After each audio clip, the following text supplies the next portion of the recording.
अवधूत चिंतन श्री गुरुदेव दत्त श्री स्वामी समर्थ. नमस्कार. धनश्रीज recipe and व्लॉग्समध्ये तुमचं सर्वांचं खूप खूप मनापासून स्वागत. आज आपण दर पौर्णिमेला श्री सत्यनारायण पूजा घरच्या घरी कशी करावी आणि ती पूजा का करावी याविषयी माहिती घेणार आहोत. चला तर मग व्हिडिओला सुरुवात करूया आणि व्हिडिओ पूर्ण पहा.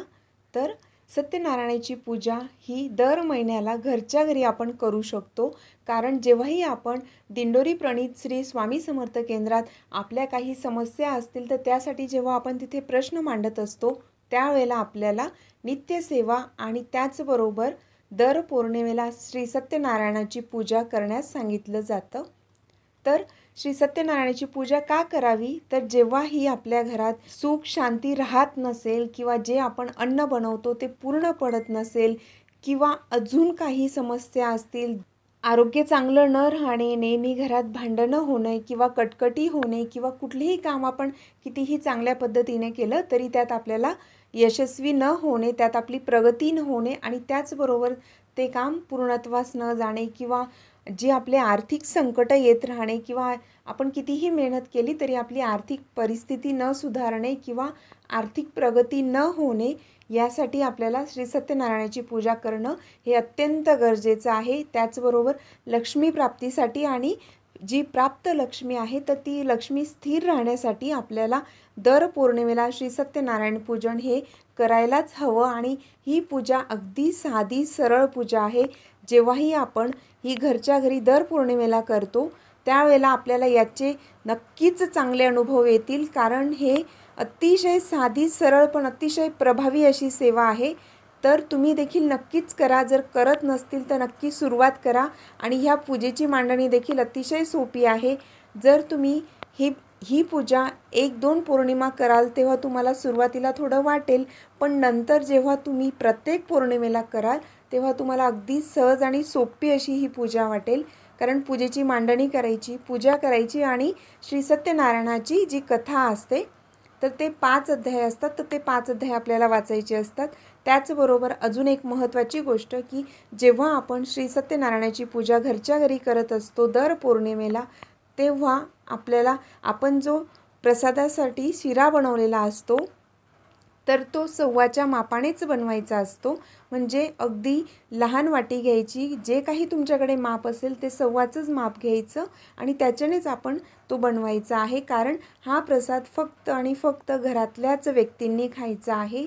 बाहेरची व्यक्ती जर आली चुकून त्यावेळेला तर हवं तर आपण दुसरा प्रसाद म्हणजे दुसरा आपण शिरा बनवून देऊ शकतो, पण आपण त्यांना जो पूजेमध्ये सव्वाच्या प्रमाणाने बनवलेला आहे तर तो प्रसाद आपण त्यांना द्यायचा नाही, कारण हा प्रसाद फक्त घरच्याच व्यक्तीने खायचा असतो. म्हणून ही गोष्ट नेहमी लक्षात असू द्यायची आहे. आणि त्याचबरोबर श्री सत्यनारायणाच्या पूजेची जी मांडणी आपण करतो ती देखील अतिशय सोपी आहे. तिथे आपल्याला गणपतीची सुपारी असते, त्यानंतर कुलदेवीची सुपारी आणि वरुणदेवाची सुपारी, नंतर कलश स्थापना असते केलेली आणि त्या कलशावर आपल्याला बाळकृष्णाची मूर्ती ठेवायची असते तांदळात आणि कलशाच्या खाली आपल्याला गहू ठेवायचे असतात. अतिशय साधी सरळ पूजा आहे. आणि जे बाळकृष्ण असतात तर बाळकृष्ण आपण जी आपण कलशावर ताम्हण ठेवलेली असते त्यावर तांदूळ ठेवायचे आणि मग नंतर बाळकृष्णाची मूर्ती ठेवायची आणि गंध, अक्षता, पुष्प, तुलसीपत्र जे आपल्याकडे असेल ते साधी सरळ आपण पण मनापासून ही पूजा करायची असते. अगदी कमी खर्चात आणि कमी वेळेत ही पूजा होते, कारण बऱ्याच जणांना जास्त वेळ नसतो आणि म्हणून त्यांच्याकडून सेवा होत नाही किंवा सत्यनारायणाची पूजा म्हणजे खूप मोठी पूजा असते असं सर्वांचा समज असतो. पण जी केंद्रात दिंडोरी प्रणीत केंद्रात जी सत्यनारायणाची पूजा सांगितली आहे ती अगदी साधी सरळ आहे, पण तेवढीच तिचा जो प्रभाव आहे किंवा जे आपल्याला त्याचे फायदे होतात, तर ही पूजा तुम्ही स्वतः करा आणि याचे तुम्ही स्वतः अनुभव घ्या, कारण याचे खूप जणांना खूप चांगले अनुभव आलेले आहेत. कारण हा अतिशय रामबाण असा उपाय आहे आपल्या सर्व संकटांवर आणि सर्व रोगांवर. त्याचबरोबर जे काही आपल्या जीवनामध्ये अडथळे येत असतात तर त्यासाठी हा अतिशय रामबाण उपाय आहे. म्हणून आपल्याला कमीत कमी 12 पौर्णिमा ही पूजा आपल्याला करायची असते. आणि जेव्हा आपण पूजेला सुरुवात करणार असतो कुठल्याही पौर्णिमेला तुम्ही ही पूजा करू शकतात. त्याचबरोबर पहिल्या पौर्णिमेला आपण पूजेची मांडणी झाल्यानंतर संकल्प करायला विसरायचं नाही.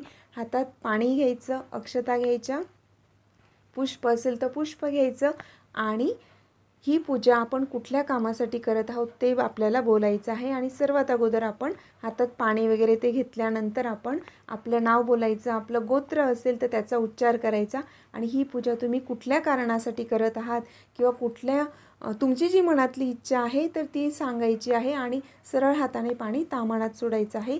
तर असा संकल्प आणि हा संकल्प आपल्याला म्हणजे 12 पौर्णिमा आपल्याला ही पूजा करायचीच आहे. जेवढे तुमच्या पौर्णिमा होत जातील तसा तुम्हाला याचा नक्कीच अनुभव दिसेल आणि 12 पौर्णिमेनंतर तुम्ही हे व्रत पुन्हा सुरू करू शकतात. अतिशय छान असं व्रत आहे, तुम्ही एकदा करा, नक्कीच तुम्हाला याचे अनुभव येतील. आणि त्याचबरोबर ह्या सत्यनारायणाची पूजा कशी करावी, त्याची मांडणी कशी करावी याचा व्हिडिओ आपल्या चॅनलवर आपण अगोदरच अपलोड केलेला आहे. तर त्यात अतिशय सविस्तर माहिती दिलेली आहे. तर त्या व्हिडिओची लिंक तुम्हाला डिस्क्रिप्शन बॉक्समध्ये मिळेल. तेव्हा सत्यनारायणाची पूजा का करावी, त्याची मांडणी कशी करावी आणि पूजा कशी करावी, तर असे 2 व्हिडिओ आहेत आपले सत्यनारायण पूजेचे. तर ते व्हिडिओ तुम्ही पाहिले नसतील तर त्याची लिंक तुम्हाला डिस्क्रिप्शन बॉक्समध्ये मिळेल. तेव्हा डिस्क्रिप्शन बॉक्स चेक करायला मात्र विसरू नका. आणि ही पूजा ह्या पौर्णिमेपासून तुम्ही करू शकतात. अगदी कोणत्याही महिन्यातल्या कोणत्याही पौर्णिमेपासून तुम्ही श्री सत्यनारायण देवतेचं पूजन करू शकतात. ही खूप छान अशी सेवा आहे. तुम्ही स्वतः करा आणि स्वतः याचे अनुभव घ्या. तुम्हाला नक्कीच याचे परिणाम दिसतील, चांगले परिणाम दिसतील. तर ही माहिती तुम्हाला आवडली असेल तर प्लीज व्हिडिओला लाईक करा आणि जास्तीत जास्त शेअर करा.